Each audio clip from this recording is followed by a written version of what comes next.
Madame, Monsieur, vous êtes sur Al24 News. Bienvenue dans ce nouveau numéro de Cap sur l'Afrique, votre rendez-vous hebdomadaire avec les questions africaines.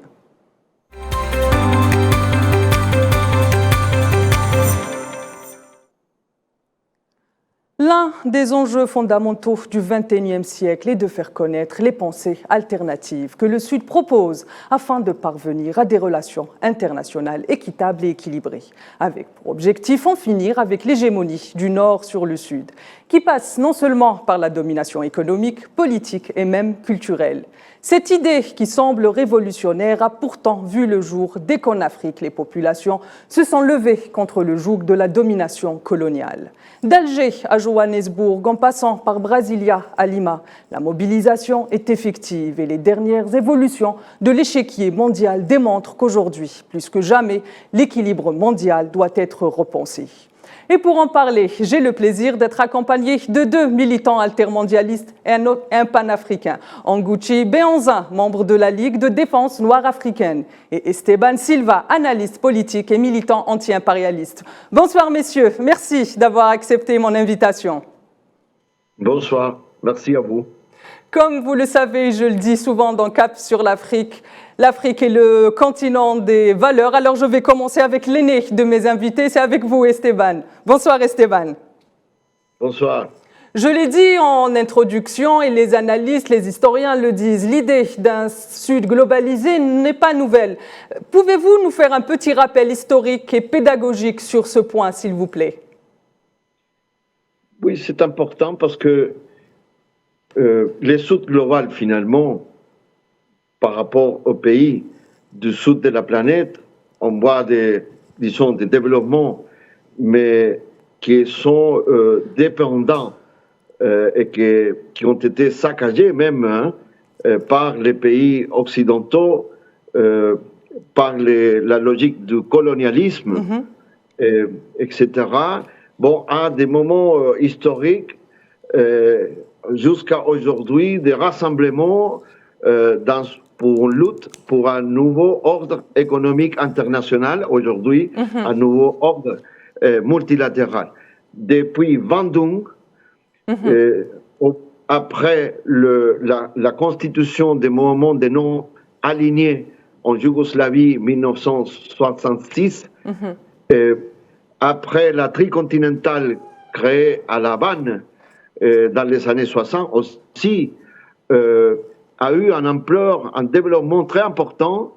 L'Algérie, par exemple, a joué un rôle très au cœur des mouvements des non-alignés pour faire avancer la lutte pour, d'abord, la solidarité envers les pays qui ont été colonisés, pour tout le processus de décolonisation et le moment de libération dans les pays de l'Afrique, de l'Asie et même d'Amérique latine. Mais aujourd'hui, le Sud global se battre justement pour finir avec la logique concentrée au niveau international unipolaire qui était gérée et imposée par les États-Unis et ses alliés de l'Union européenne, disons aujourd'hui l'OTAN en particulier, pour créer et mettre sur place un nouveau ordre économique et multilatéral plus juste. Et ça veut dire, d'une part, tous les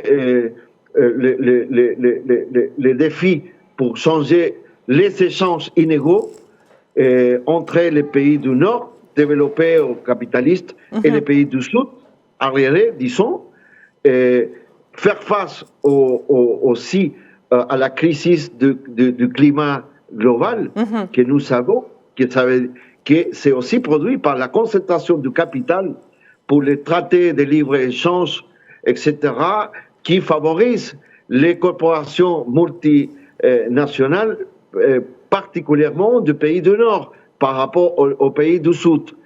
Et aussi sur le plan politique, parce que le système des Nations Unies est en crise pour justement favoriser et permettre un nouveau ordre multilatéral, pluriel. Et ça, c'est aujourd'hui la lutte des pays du Sud global mais qui a une racine depuis Bandung jusqu'à le moment des non-alignés et un nouveau défi dans les nouvelles circonstances et les contextes mondiaux différents en plein siècle XXI.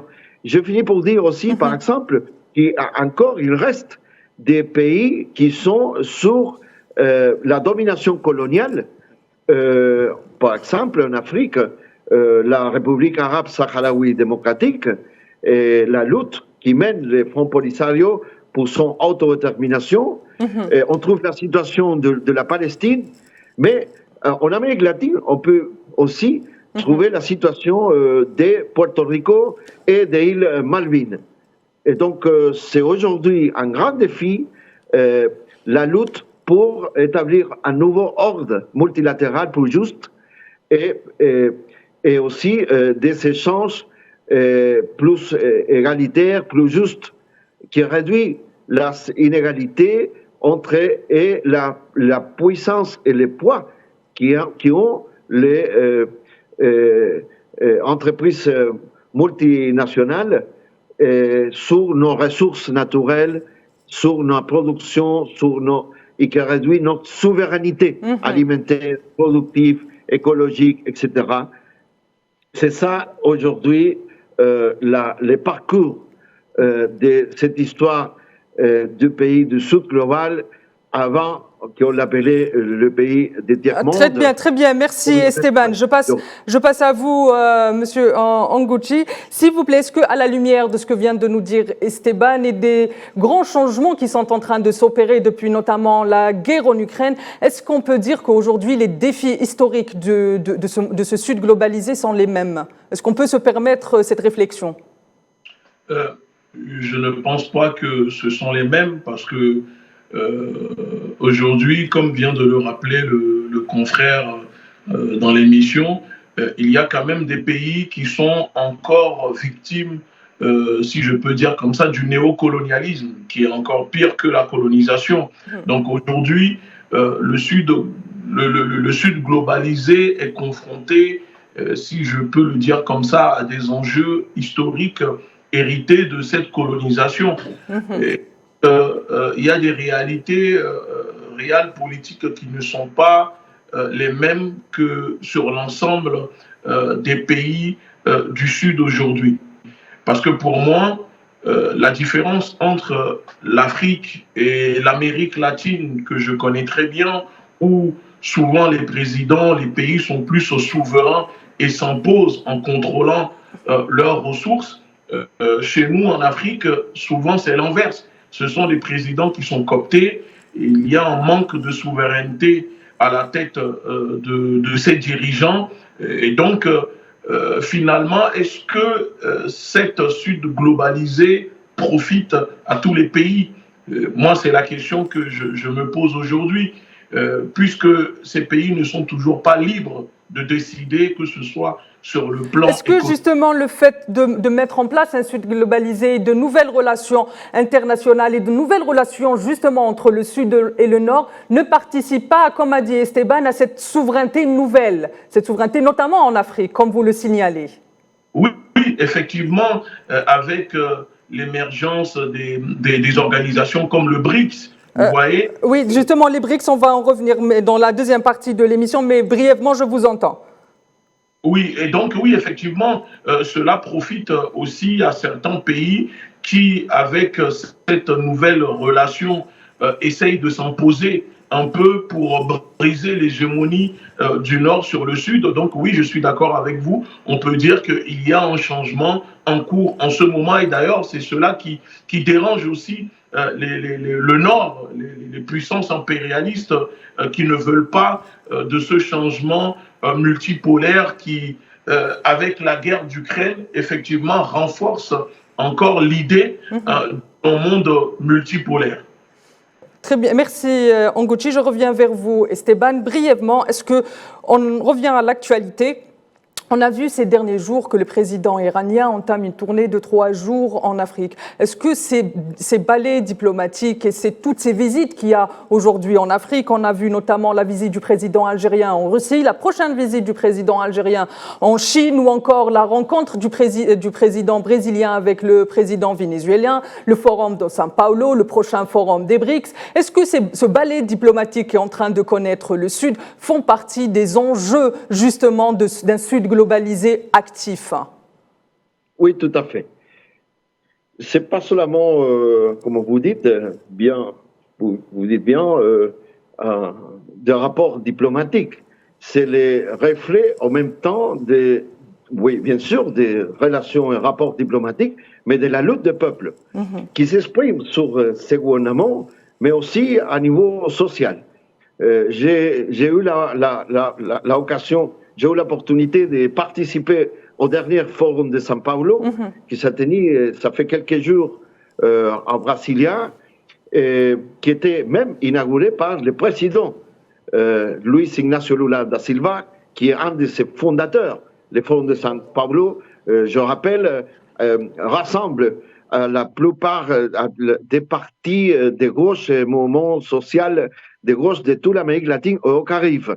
Et dans ses conclusions, il y a deux que je veux souligner, retenir les conclusions du forum de São Paulo. D'abord, la nécessité, l'importance de travailler pour la paix et un appel pour stopper la guerre qui confronte la Russie contre la OTAN, qui a des impacts considérable. Je me permets de vous arrêter un moment, Esteban, pour une petite question. Est-ce que vous pensez que le retour de la gauche, notamment le retour de Lula au pouvoir, participe à ces mouvements et à cette réouverture diplomatique dont on parle?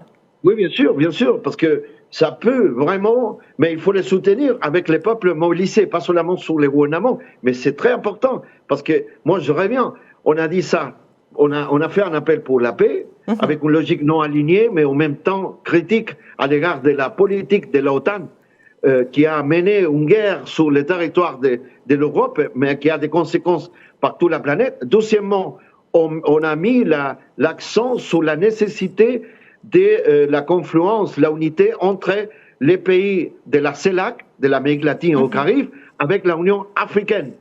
Troisièmement, on a exprimé notre solidarité avec des peuples qui continuent à se battre pour se décoloniser et pour son autodétermination, notamment le peuple sahraoui et le peuple palestinien. Et finalement, on a mis l'accent sur la nécessité de se battre pour un nouveau ordre multilatéral qui laisse derrière, finalement, la logique impérialiste, colonialiste et néocolonialiste des pays du Nord. Donc, si je mets ça et on les somme, par exemple, toute la dynamique de l'Algérie, l'Algérie nouvelle, disons, qui reprend les valeurs de nos alignés qui a poussé la même Algérie pendant des années, depuis la naissance des moments de nos alignés, avec aussi les points de position qui ont été faits par le président Tebboune dans sa visite en Russie, mais qu'il a reçu avant. Je rappelle, le président de Venezuela, Nicolas Maduro, le président du Cuba dernièrement, etc. Et plus toutes les réunions, les activités diplomatiques que vous évoquez, même la prochaine réunion du BRIC qui va se tenir en Afrique du Sud. En Afrique du Sud. Bien sûr qu'aujourd'hui, les peuples et ces gouvernements progressistes et de gauche, mais aussi les peuples poussent pour un nouveau ordre multilatéral qui est en contradiction avec la logique impérialiste. Très bien. Merci Esteban. Merci Esteban. Vous parlez justement d'anti-impérialisme. Je reviens vers vous, Ngozi Béhanzin. Aujourd'hui, on a l'impression qu'en Afrique, l'idée d'un anti-impérialisme devient une nécessité. Pourquoi c'est une nécessité ? Mais l'idée de l'anti-impérialiste devient une nécessité, voire une urgence aujourd'hui sur le continent africain, parce que cela permet aux populations africaines qui, jusqu'à présent, vivaient sous domination avec l'hégémonie européenne et américaine aussi, parce que faut pas, c'est très important de le rappeler que l'Occident a carrément son genou posé sur le cou du continent africain. Donc aujourd'hui, avec les leaders panafricanistes comme nous qui essoufflons, qui propageons cette idée de anti-impérialiste et qui fait soulever aujourd'hui les foules sur le continent, dérange aussi d'un point de vue que ce soit les impérialistes comme la France, les États-Unis, et donc pour essayer de briser ce soulèvement anti-impérialiste qui se propage un peu partout en ce moment sur le continent africain, du nord au sud, de l'est à l'ouest, vous voyez encore une fois les impérialistes blessés dans leur ego, blessés en voyant que la mainmise sur le continent africain est en train de leur échapper. Ils essayent de dire que ce soulèvement, ce mouvement anti-impérialiste qui touche les pays, notamment le Mali, vous avez vu ce qui s'est passé au Mali avec l'utilisation, le fait que le peuple s'est mis debout pour chasser les occupants, les forces d'agression françaises, également au Burkina Faso. Ils essayent maintenant de dire que non, ce n'est pas un mouvement anti-impérialiste, mais que peut-être derrière ces mouvements se cache la main invisible de la Russie, de Wagner ou de forces comment dire, obscures. Là aussi, est-ce qu'on peut considérer le fait de remettre en cause la souveraineté de décision malienne comme étant du mépris impérialiste des puissances finalement? Mais bien sûr que c'est du mépris, non seulement du mépris, mais c'est de la politique, c'est ça la politique impérialiste, néocolonialiste, c'est-à-dire des pays où on dit que chaque pays est souverain, mais quand des pays africains prennent des décisions, ils, à chaque fois que ce soit la France, l'Union européenne ou les États-Unis viennent mettre leur nez, regarder avec leurs yeux pour dire à ces gouvernements, à ces pays que non, les décisions que vous preniez, ce n'est pas comme ça, que ça ne nous arrange pas. Ça veut dire que pour eux, les pays africains doivent à chaque fois prendre des décisions qui arrangent l'agenda des impérialistes. Et quand ce n'est pas le cas, vous le voyez, ils n'hésitent pas à agresser. Et les agressions sont multiples, que ce soit avec des sanctions coercitives, comme on l'a vu avec mon camarade Nicolas Maduro au Venezuela. D'ailleurs, le peuple vénézuélien, où je suis très souvent avec notre organisation, on voit que les impérialistes viennent tout de suite agresser. Et c'est ça aujourd'hui que nous sommes en train de combattre. Et c'est cela qui pose problème, c'est-à-dire qu'on découvre qu'en réalité, sur le papier, ils disent que les pays sont souverains, mais en vérité, ils ne le sont pas, parce que ces règles qui sont appliquées, qui a tracé ces règles? Qui a mis ces règles en place? Ce sont les impérialistes. Ces frontières qu'ils veulent que nous respectons, qui a mis en place ces frontières? C'est encore les impérialistes. Donc aujourd'hui, c'est cela que nous devons briser, et c'est ça que les peuples d'Afrique, les populations africaines sont en train de rejeter pour dire qu'ils veulent prendre des décisions sans forcément que la France, les États-Unis, l'Angleterre, ces puissances impérialistes ne viennent leur dicter comment ils doivent gérer leur politique intérieure, régler les affaires intérieures de leur pays, parce que eux ne vont pas prendre des décisions pour la France, pour les États-Unis. Donc finalement, ce mouvement anti-impérialiste, depuis le conflit en Ukraine, on peut le dire comme ça, on n'est pas pour la guerre, mais on peut l'avouer que depuis le conflit en Ukraine, on voit que cela s'accentue, cela augmente, parce qu'aujourd'hui, les impérialistes se sont dépassés par le conflit en Ukraine, et donc les peuples d'Afrique profitent de ce qui se passe en Ukraine aussi pour briser leur chaîne, pour briser l'impérialisme sur les terres africaines. Très bien, merci Anguchi. Je viens vers vous, Esteban, brièvement. Le temps commence à nous manquer. Aujourd'hui, les initiatives comme celle du BRICS, notamment qui propose une sortie du dollar ou une monnaie commune à l'ensemble des pays des BRICS, ou encore le forum de São Paulo. Pourquoi il est important de soutenir ce genre d'initiatives et de s'organiser autour de ces initiatives? Brièvement, s'il vous plaît, Monsieur Esteban. Bon, écoutez, les BRICS et même son perspective, non? C'est très important pour ce changement qui est en train de se mettre sur place. Et il y a des pays qui veulent rejoindre les BRICS, qui maintenant, vous savez, c'est la Chine, l'Afrique du Sud, la Russie, le Brésil, de Lula aujourd'hui, mais il y a des pays comme l'Algérie qui va se soumettre aux BRICS. Il y a des autres en Amérique du Sud comme la Venezuela et l'Argentine, etc., qui veulent entrer. Bon, mais pourquoi c'est important? Et pas seulement les BRICS en tant un espace de rassemblement, c'est la banque du BRIC, parce que d'abord, ça veut dire que c'est un nouveau ordre économique qui peut se mettre sur place. Et ça nous relève à cet accord commercial, des traités de libre-échange qui sont rejetés de plus en plus pour les pays parce que qui produisent des inégalités dans les échanges commerciaux, mais aussi ça sur la production qui réduit notre souveraineté économique, productive, industrielle, etc. Ça, c'est un axe très important. Et l'autre aussi, c'est le changement des institutions politiques à niveau mondial, notamment les Nations Unies et ses agences. Tout ça, ça fait partie. Bon, les BRICS qui peuvent contribuer à ce nouveau ordre multilatéral plus juste, d'une part, sur le plan économique, sur le plan des échanges entre Nord et Sud, sur le plan aussi, et la concertation politique pour changer Nations Unies, qui s'est montré incapable, vraiment, depuis les conseils de sécurité, bien sûr, jusqu'à toutes ces agences, de vraiment être à l'alture pour les besoins des pays du Sud global, d'avoir d'abord son autodétermination, assurer sa souveraineté économique, politique et culturelle face à l'impérialisme et aux pays néocolonialistes, notamment pas seulement les États-Unis.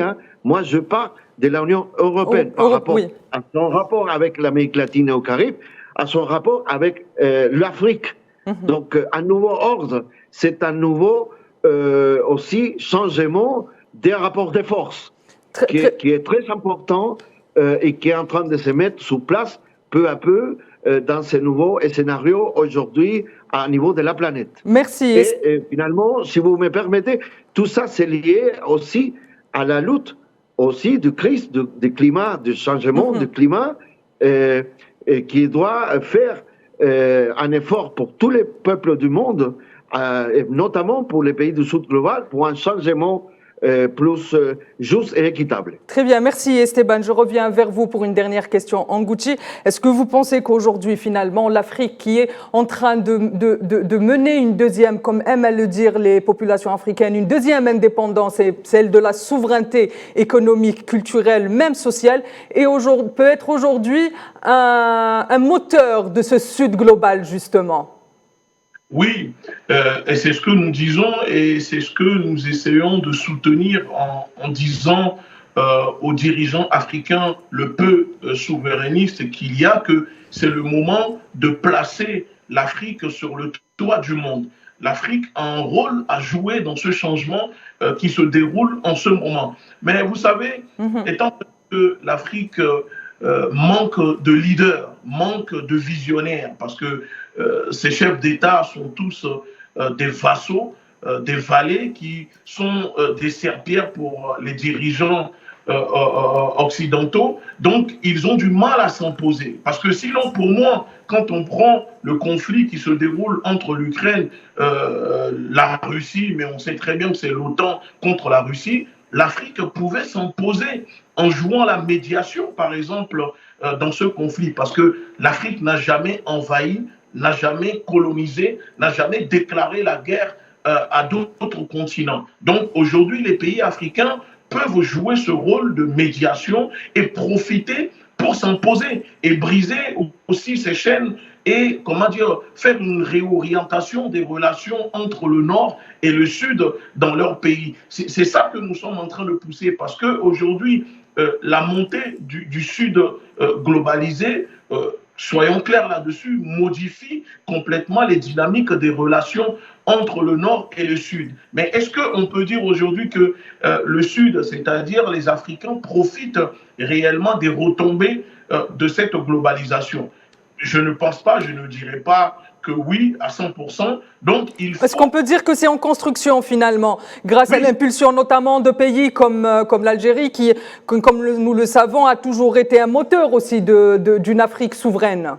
Oui, mais parce que tout simplement, parce que qu'on le veuille ou pas, l'Algérie est un pays souverain. L'Algérie a arraché son indépendance. Ce n'est pas une fausse indépendance. Je tiens à le rappeler qu'il y a eu une extermination du peuple algérien en Algérie commis par Général de Gaulle, la France, pendant la colonisation. Donc c'est contrairement aux autres pays à qui on a donné une fausse indépendance qu'on manipule. L'Algérie est un pays indépendant et non un pays intendant. Comme les autres pays. Malheureusement, Béhanzin, je devrais vous arrêter parce que le temps qui nous est imparti pour ce nouveau numéro de Cap sur l'Afrique est fini. Madame, Monsieur, merci de nous avoir accompagnés. Merci à mes invités pour l'ensemble des éclairages qu'ils ont apportés. Madame, Monsieur, je vous donne rendez-vous la semaine prochaine pour une nouvelle question africaine. D'ici là, prenez soin de vous.